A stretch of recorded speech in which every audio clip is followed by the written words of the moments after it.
En 2015, une majorité très large, ici, au Sénat, a voté l'expérimentation de ce qui était alors la procédure d'examen en commission, donc expérimentée jusqu'au 30 septembre 2017. Cet objectif d'affaiblissement du pouvoir législatif, car c'est bien de cela dont il s'agit, il vous faudra bien sortir un jour des faux-semblants et l'admettre. Cet objectif, prôné sans ambages par le nouveau président de la République lors de son discours de Versailles du 13 juillet dernier, n'apparaissait pas encore dans toute son ampleur. Depuis des années, la volonté est pourtant là de réduire la prérogative essentielle, selon nous, du Parlement, celle de débattre de la loi, de prendre le temps de le faire, pour que l'intervention législative ne relève pas du simple travail d'enregistrement. Notre combat sur les bancs du groupe CRCE a toujours été celui de préserver le droit à la parole et bien entendu celle de l'opposition, sans laquelle le mot démocratie se vide de son sens, mais aussi d'empêcher que les assemblées parlementaires, dont l'exercice même est d'être la législatrice, ne se transforment pas, j'insiste, en vulgaire chambre d'enregistrement.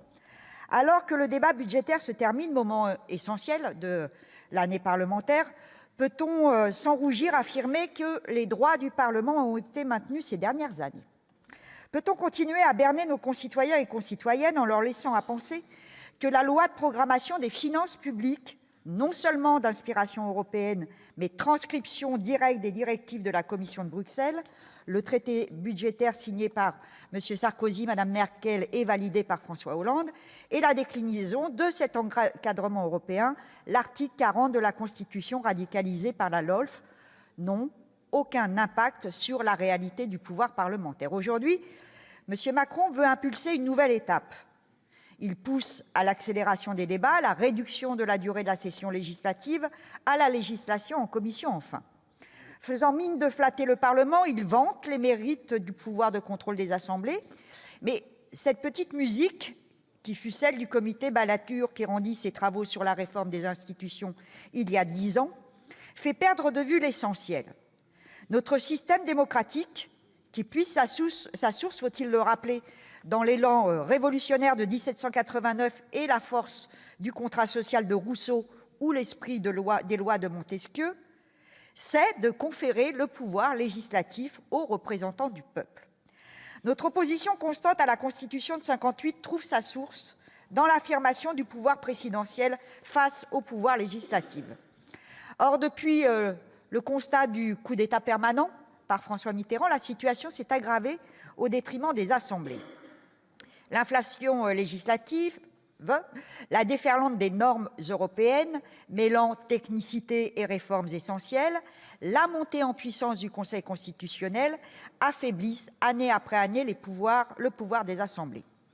La révision constitutionnelle de juillet 2008 a franchi un pas important en instaurant, par exemple, le discours du Congrès de Versailles et surtout en s'attaquant franchement au droit d'amendement.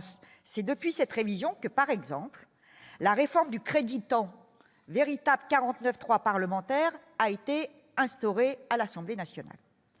Depuis l'élaboration du travail législatif au Palais Bourbon a perdu notablement de sa substance. Qualité du travail législatif grandement détériorée à tel point que jusqu'à présent, le Sénat, chambre élue indirectement par un collège de moins de 170 000 électeurs, faut-il le rappeler, pouvait apparaître comme gardienne d'un travail législatif sérieux et surtout pluraliste. La proposition de résolution sur laquelle nous reviendrons en détail avec l'examen des amendements tend à pérenniser et à développer la procédure de législation en commission. Nous sommes hostiles par principe à l'instauration d'une telle procédure qui éloigne de la séance publique et du débat pleinement pluraliste l'examen des projets ou propositions de loi destinés donc à cette procédure par la conférence des présidents. Le Sénat semble s'enorgueillir d'anticiper sur les réformes de M. Macron. Nous estimons au contraire que le Sénat, tout particulièrement, mais aussi le Parlement tout entier, scie la branche sur laquelle il est assis, en limitant, voire en barrant la route au débat démocratique, transparent ou pluraliste. Le texte proposé apparaît de surplus confus avec, par exemple, la législation partielle en commission. Nous avons noté les doutes et les interrogations de monsieur le rapporteur, qui lui-même note les difficultés qu'il y aura à gérer cette procédure, tant les textes sont imbriqués entre mesures techniques et politiques. Nous avons donc noté tous ces doutes, mais j'espère que monsieur le rapporteur en tirera toutes les conclusions au moment de son vote. Par ailleurs, comment sera géré l'agenda du parlementaire si des commissions qui légifèrent se déroulent parallèlement à la séance publique ? Vous vantez l'ouverture des commissions à l'ensemble des élus, mais seuls ont le droit de vote les membres de la commission. Nous entendons bien, monsieur le rapporteur, que cette procédure sera limitée aux textes les moins importants. Mais qui décidera de cela à l'avenir ? Le droit de veto d'un groupe à la mise en oeuvre de cette procédure, que nous avons participé avec d'autres à préserver explicitement dans le règlement de notre Assemblée, et je vous rejoins, monsieur le rapporteur, sur ce sujet, est une garantie réelle. Mais jusqu'à quand ? Le pluralisme sera-t-il respecté avec la réduction envisagée du nombre de parlementaires ? Que deviendront les groupes d'opposition et minoritaires dans ce futur cadre ?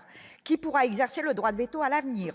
En 2008, l'article 44 de la Constitution a été modifié pour permettre l'exercice du droit d'amendement en commission ou en séance publique. Mais selon le ministre chargé des relations avec le Parlement de l'époque, notre collègue M. Karoutchi, cette modification visait, comme il l'a indiqué lors de la séance du 23 juin 2008, à empêcher le dépôt en séance publique d'un amendement déposé en commission et rejeté.